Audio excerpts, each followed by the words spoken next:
America এবার নিজেদের মিত্র দেশকেই মানচিত্র থেকে মুছে ফেলার হুমকি দিচ্ছে। হ্যাঁ দর্শক, ঠিক শুনছেন, হরমুজ প্রণালী নিয়ে ইরান এবং ওমানের এক মাস্টার স্ট্রোক, আর তাতেই মেজাজ হারিয়ে ওমানকে সরাসরি উড়িয়ে দেওয়ার হুমকি দিলেন ডোনাল্ড ট্রাম্প। অন্যদিকে ট্রাম্পের হুমকির রেশ কাটতে না কাটতেই ময়দানে নামলো আমেরিকার ট্রেজারি ডিপার্টমেন্ট, আর এবার তাদের নিশানায় সরাসরি ইরানের এভিয়েশন সেক্টর বা এয়ারলাইন্সগুলো। দর্শক, আজকের ভিডিওতে আপনারা দেখতে চলেছেন মিডল ইস্টের জিওপলিটিক্যাল দাবার বোর্ডে আমেরিকা কিভাবে তার প্রভাব ধরে রাখতে মরিয়া হয়ে উঠেছে এবং কেন তারা এখন শত্রুর পাশাপাশি নিজের বন্ধুদেরও চরম পরিণতি ভোগ করার হুমকি দিচ্ছে। আজ 29শে মে 2026-এর একদম লেটেস্ট ঘটনা প্রবাহের সম্পূর্ণ চিত্রটা আপনাদের সামনে তুলে ধরব। আজ আমরা বিশ্লেষণ করব কেন ওমানের মতো একটি শান্ত এবং আমেরিকার ঘনিষ্ঠ মিত্র দেশকে আজ ট্রাম্পের হুমকির মুখে পড়তে হলো, আর এর ফলে গালফ রিজিয়নের ভবিষ্যৎ ঠিক কোন দিকে মোড় নিতে চলেছে। দর্শক, মূল আলোচনায় ঢোকার আগে আজ 29শে মে 2026 তারিখের সবচেয়ে বড় এবং চমকে দেওয়ার মতো খবরটির দিকে নজর দেওয়া যাক। আমেরিকার প্রেসিডেন্ট ডোনাল্ড ট্রাম্প তার শিশুসুলভ ভঙ্গিতে অত্যন্ত ক্যাজুয়াল স্টাইলে একটা মারাত্মক হুমকি দিয়েছেন। তিনি পরিষ্কার ভাষায় বলেছেন যে ওমান যদি আমেরিকার কথা না শোনে তাহলে ওমানকে স্রেফ উড়িয়ে দেয়া হবে, পুরোপুরি ধ্বংস করে দেয়া হবে।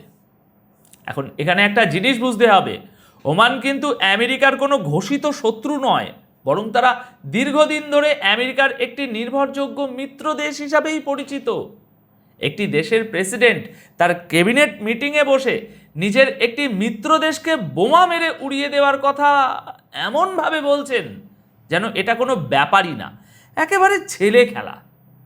কিন্তু এই হুমকির পেছনের আসল কারণটা কি? কেন আমেরিকা হঠাৎ করে ওমানের উপর এত ক্ষিপ্ত হয়ে উঠল? আসল ব্যাপারটা হলো হরমুজ প্রণালী। গত কিছুদিন ধরে আন্তর্জাতিক কূটনীতির অন্দরমহলে এমন খবর ভাসছে যে ইরান এবং ওমান মিলে এই হরমুজ প্রণালী দিয়ে যাতায়াত করা বাণিজ্যিক জাহাজগুলোর উপর এক ধরনের ফি বা ট্যাক্স বসানোর আলোচনা করছে। আর ঠিক এই জায়গাটাতেই আমেরিকার গায়ে আগুন লেগেছে। ট্রাম্প সরাসরি বলেছেন এই রুট সবার জন্য উন্মুক্ত থাকবে, কেউ এর উপর নিজেদের একক নিয়ন্ত্রণ বা কবজা বসাতে পারবে না, এবং ওমানকেও আমেরিকার এই নির্দেশ মাথা পেতে নিতে হবে, না হলে তাদের চরম পরিণতি ভোগ করতে হবে। এখন আপনারা প্রশ্ন করতে পারেন, ইরান এবং ওমানের এই পরিকল্পনার মধ্যে এমন কি আছে যা আমেরিকাকে এতটা আতঙ্কিত করে তুলল? এর উত্তর লুকিয়ে আছে আন্তর্জাতিক সামুদ্রিক আইন বা ইন্টারন্যাশনাল ম্যারিটাইমস লয়ের একটা চমৎকার আইনি ফাঁকফোকরের মধ্যে।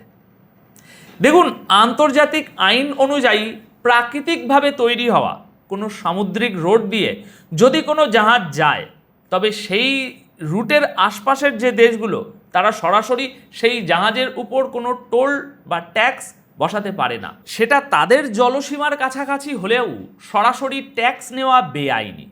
কিন্তু এই একই আইনে আবার এটাও বলা আছে যে এই অঞ্চলের দেশগুলো চাইলে যাতায়াতকারী ওই জাহাজগুলোকে বিভিন্ন সার্ভিস বা সেবা প্রদান করতে পারে এবং সেই সেবার বিনিময়ে ফি নিতে পারে।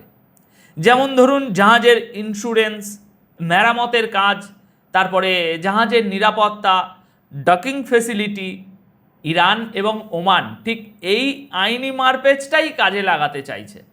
তারা সরাসরি ট্যাক্স না বসিয়ে সার্ভিস ফি বা সেবা মূল্যের নামে জাহাজগুলোর থেকে অর্থ আদায়ের একটা বৈধ রাস্তা তৈরির চেষ্টা করছে। আর এই মাস্টার স্ট্রোক দেখেই আমেরিকার মাথা খারাপ হয়ে গেছে, কারণ আমেরিকা খুব ভালো করেই জানে ইরান এবং ওমান যদি একবার এই সার্ভিস ফি সিস্টেম চালু করে ফেলে এবং হরমুজ প্রণালীর উপর নিজেদের নিয়ন্ত্রণ আরও মজবুত করে, তবে গ্লোবাল অয়েল মার্কেট এবং শিপিং রুটের উপর তাদের একচ্ছত্র আধিপত্য তৈরি হবে।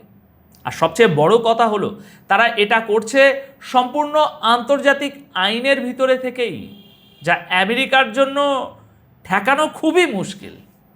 তাই আইন দেখিয়ে যখন আটকানো যাচ্ছে না, তখন আমেরিকা তাদের পুরনো স্বভাব অনুযায়ী গায়ের জোর এবং সামরিক হুমকির পথে হেঁটেছে। এদিকে এই হুমকির রেশ কাটতে না কাটতেই গতকাল 28শে মে রাত 8টার পর পরিস্থিতি আরও উত্তপ্ত হয়ে ওঠে। টাইমলাইনটা খেয়াল করুন দর্শক। ট্রাম্পের হুমকির কয়েক ঘন্টার মধ্যেই আমেরিকার ট্রেজারি সেক্রেটারি বা অর্থমন্ত্রী স্কট বেসেন্ট সোশ্যাল মিডিয়ায় সরাসরি ওমানের নাম নিয়ে একটা খোলাখুলি ওয়ার্নিং জারি করেন। তিনি পরিষ্কার জানিয়ে দেন যে আমেরিকা কোনো অবস্থাতেই হরমুজ প্রণালীতে এই ধরনের কোনো টোল সিস্টেম বা সার্ভিস ফি সিস্টেম বরদাস্ত করবে না। তিনি বলেন, যদি ওমান বা অন্য কোনো দেশ, কোনো কোম্পানি বা ব্যক্তি ইরানের সাথে হাত মিলিয়ে এই ফি আদায়ের ব্যবস্থা সহজ করার চেষ্টা করে, তবে আমেরিকার ট্রেজারি ডিপার্টমেন্ট তাদের উপর চরম নিষেধাজ্ঞা আরোপ করবে।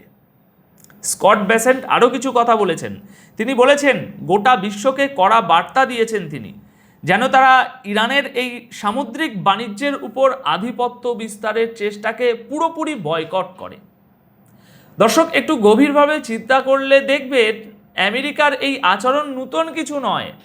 আন্তর্জাতিক রাজনীতিতে একটা কথা খুব প্রচলিত আছে, আমেরিকার কোনো স্থায়ী বন্ধু নেই, আছে কেবল স্থায়ী স্বার্থ। আজ ঠিক একই প্যাটার্নে ওমানের মতো একটি শান্ত মিত্র দেশকে তারা ধ্বংস করে দেওয়ার হুমকি দিচ্ছে, শুধু নিজেদের জিওপলিটিক্যাল এবং অর্থনৈতিক স্বার্থের সামান্য আঘাত লাগার ভয়। আমেরিকা এখন আর কেবল ইরানকে ভয় দেখাচ্ছে না, বরং গোটা গালফ রিজিয়নকে বুঝিয়ে দিচ্ছে যে আমেরিকার স্বার্থের বিরুদ্ধে গেলে মিত্রদেরও এখন আর ছাড় দেওয়া হবে না। দর্শক, এই পুরো জিওপলিটিক্যাল নাটকের আরেকটি অত্যন্ত গুরুত্বপূর্ণ এবং মারাত্মক দিক হলো ইরানের উপর আমেরিকার নতুন অর্থনৈতিক আগ্রাসন। ট্রাম্প প্রশাসন শুধু সামরিক হুমকি দিয়েই থেমে নেই, তারা ইরানের ইকোনমিকে ভিতর থেকে পুরোপুরি ভেঙে ফেলার জন্য একটা নতুন ফ্রন্ট খুলেছে। এবার তাদের নিশানায় রয়েছে ইরানের এয়ারলাইন্সগুলো।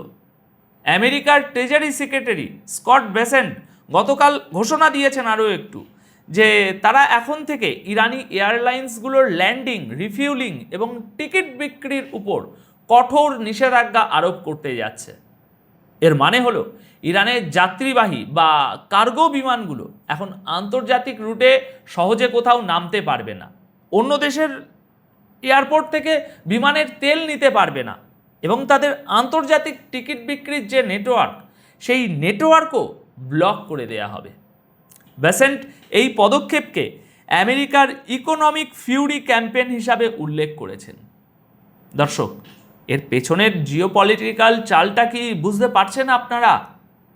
আমেরিকা বুঝতে পেরেছে যে শুধু সামরিক হুমকি বা সাধারণ স্যাংশন দিয়ে ইরানকে দমানো যাচ্ছে না, তাই তারা এখন হাইব্রিড ওয়ারফেয়ারের কৌশল নিয়েছে। তারা ইরানের আন্তর্জাতিক কানেক্টিভিটি, ট্রাভেল নেটওয়ার্ক এবং সাপ্লাই চেনকে পুরোপুরি বিচ্ছিন্ন করে দিতে চাইছে। এর ফলে কি হবে? এর ফলে ইরানের সাধারণ মানুষের আন্তর্জাতিক যাতায়াত যেমন বাধাগ্রস্ত হবে, তেমনি ইরানের বাণিজ্য এবং ইকোনমি চরম একটা ধাক্কা লাগবে। আমেরিকা চাইছে ইরানের অর্থনীতিকে এতটাই চাপে ফেলতে যাতে তারা হরমুজ প্রণালী বা অন্যান্য আন্তর্জাতিক ইস্যুতে আমেরিকার বিরুদ্ধে দাঁড়ানোর সাহস না পায়। আজকের এই পুরো বিশ্লেষণ থেকে একটা বিষয় একেবারে স্ফটিকের মতো পরিষ্কার দর্শক, যে ইরান অত্যন্ত বুদ্ধিমত্তার সাথে আন্তর্জাতিক আইনের এই ফাঁকফোকর কাজে লাগিয়ে আমেরিকার আধিপত্যকে এখনও চ্যালেঞ্জ করে যাচ্ছে। আর অন্যদিকে ওমানের মতো মিত্র দেশও বুঝতে পারছে যে দীর্ঘমেয়াদে নিজেদের ওই ভৌগোলিক অঞ্চলকে কিভাবে অর্থনৈতিক শক্তিতে পরিণত করতে হয়। আমেরিকা এই নতুন সমীকরণ দেখে রীতিমতো দিশেহারা, যার প্রমাণ ট্রাম্পের এই বেপরোয়া এবং আগ্রাসী হুমকি। এখন দেখার বিষয় হলো আমেরিকার এই সামরিক ও অর্থনৈতিক হুমকির সামনে ওমান কি মাথা নত করে পিছিয়ে আসবে, নাকি তারা নিজেদের স্বার্থে ইরানের সাথে এই প্রজেক্টে টিকে থাকবে? দর্শক, আপনাদের কি মনে হয়, ওমান কি আমেরিকার ভয়ে এই সার্ভিস ফি সিস্টেম থেকে সরে আসবে, নাকি আমেরিকা সত্যি তাদের মিত্র দেশের উপর হামলা চালানোর মতো একটা চরম বোকামি করবে। আপনাদের মূল্যবান মতামত অবশ্যই কমেন্ট বক্সে জানাবেন। আপাতত তাহলে এই বিশ্লেষণ এখানেই শেষ করছি। গ্লোবাল পলিটিক্সের এমন আরও বাস্তবধর্মী বিশ্লেষণ পেতে চ্যানেলটির সাথেই থাকুন। সবাই খুব ভালো থাকবেন, সুস্থ থাকবেন।